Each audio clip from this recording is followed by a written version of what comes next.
Right, so a lot of questions come around intensity and volume of training, and then how often they can train with those. Okay, big question. So, so let's first break the two up. Let's talk about volume intensity in a minute, and then let's talk about how often first. So, when it comes to how often you can train, you've got to take a step back and look at how well you recover. You've got to, training's a stress. So a proper training system is a stressor on the body. And that's different to an exercise class where you're just moving and sweating to music. A progressive training program will stress your body out. And so all your body knows is stress and recovery. And that's all it knows is those two. To create adaptation. And that's the whole point of training, right? You're trying to create some kind of adaptation in fitness or strength or hypertrophy. So let's talk about training volume. It depends on how well you recover. It's a balancing act. So if you're a mum of three, you're sleeping 4 hours a day, you've got work stresses and financial stresses and kids are driving you nuts, your rate of recovery is going to be less because you're already stressed out and you're trying to add on to that stress even more. So it's like a scale. You start here, you've got work stress, then you've got maybe financial stress, relationship stress, and then you're trying to stress your system out even more through that training stress. And then to balance it back out, which you have to do at some point, you then have to recover all the way back. So if you take say like an 18-year-old semi-pro athlete, lives at home, eats mum's lasagna, sleeps 10 hours a day, they can train more because they are constantly bouncing back. They're recovering so much faster because one, the quality of recovery is better, they're younger. Because of sleep and food. Because sleep, food, they can hit deep sleep because they're younger, their bodies can recover faster, and then so they can take more volume. They can take more volume. That should answer how often you can train. It depends on how well you can recover. So if you don't feel primed and ready to train, you shouldn't train. You should always go for quality over quantity. So what if I sleep loads, but I'm always sore? And then you probably need to look at the other aspects of recovery.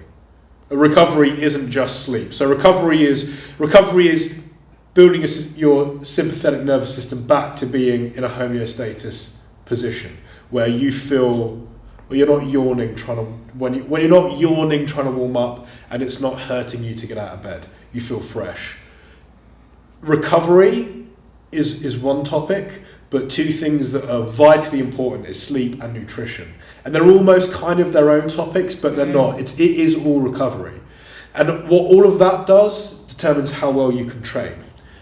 Now with volume and intensity, it depends on the athlete and it depends on the experience. So if you take my mum, for example, she's been training here at the gym for 2 years. She's still relatively new. And so if you ask her to go as hard as possible, she's not digging as deep into her nervous system as you or I that have been training for 15 years.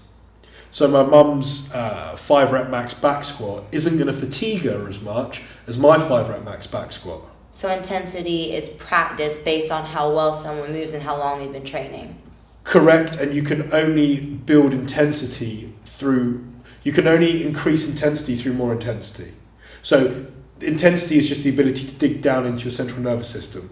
And that only comes with practice and digging down into your central nervous system.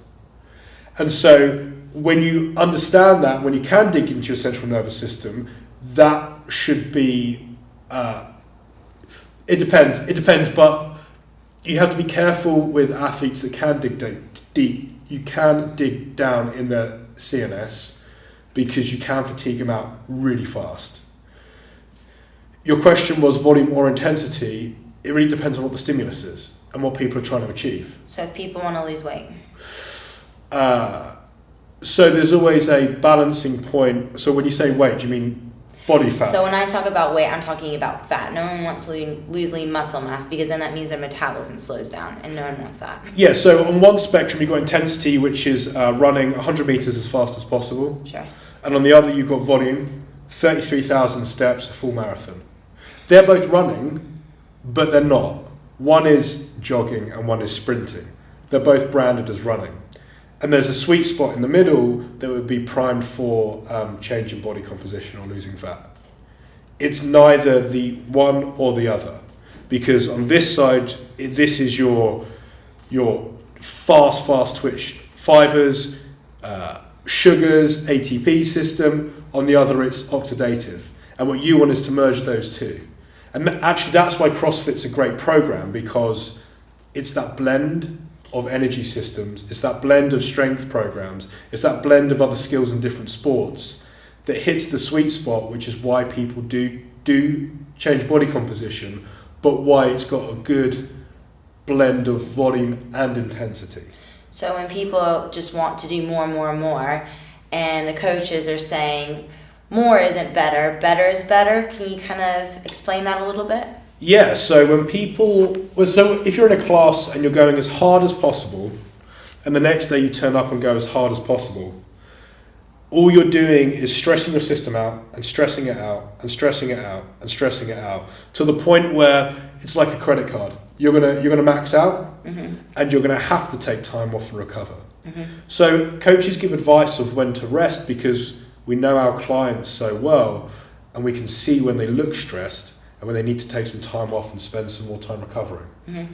Now, the coaches, or you and I, we train more because we've earned the right to train more, because we are more resilient to stresses, but also because a lot of our training is recovery. Mm. So people think, oh, here, Kat's training again, she's doing cardio, this is her second session of the day. But they don't realise that actually you're doing such light cyclical aerobic work that it's on the recovery side, not the stress side. Yeah, and they're segmented. So in a CrossFit class, it'll usually be an hour-long class where you're warmed up, you're stretching, you're mobilizing, you'll have a strength and a conditioning. And whilst they're complementary to help people achieve their goals, when we train, I'm doing a session only on strength, and then I'm doing a session only on shoulder health or mobility, or it's only on conditioning, and they don't conflict, and only one is stressing me, the other two are to help me recover. So I'm training 1/3 of the time, 2/3 of the time I'm actually trying to recover and just move well and loosen off. Yeah, and so going back to that question of how often you should train, it depends on how well you can recover. Yeah.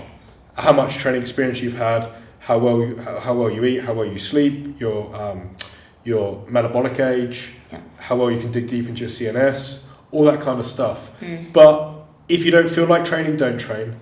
And if you're not performing well, don't train. Unless it's a motivation issue, then get your ass in class. Yeah, but sometimes that's the central nervous system saying, hey, we need to back off it. You know, sometimes it's not people's fault. And the volume intensity we could talk about forever, but I don't think that's going to answer the question. All things being equal, if they're eating adequate nutrition, quality food, they're sleeping loads, they're not stressed at work, they're hydrating loads, then if they're doing a class and then equal time recovering outside the gym, whether it's a long dog walk or stretching or yoga, then they should be able to balance it out and be injury free and enjoy the process. Yeah, and I think for the average person, let's talk about the average client. The average client's coming into class, they want their classes to fit within their lifestyle. They maybe have time for 3 sessions a week.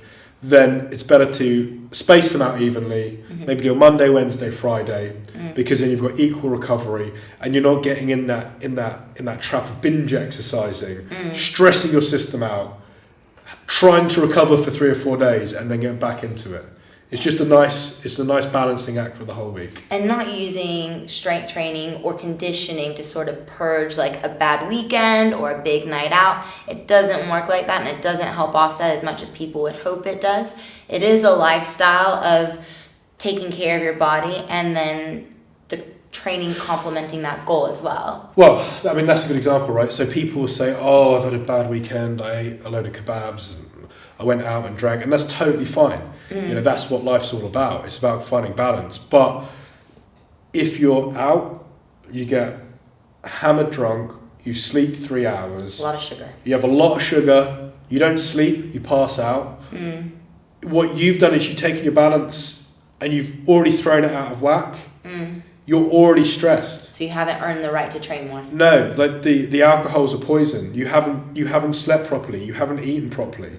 So the last thing you should do is hit a really hard training session. The best thing you can do is light aerobic work or rest and recovery until you feel better again to then go train. So not sweat it out. Not sweat it out with intensity. Got it.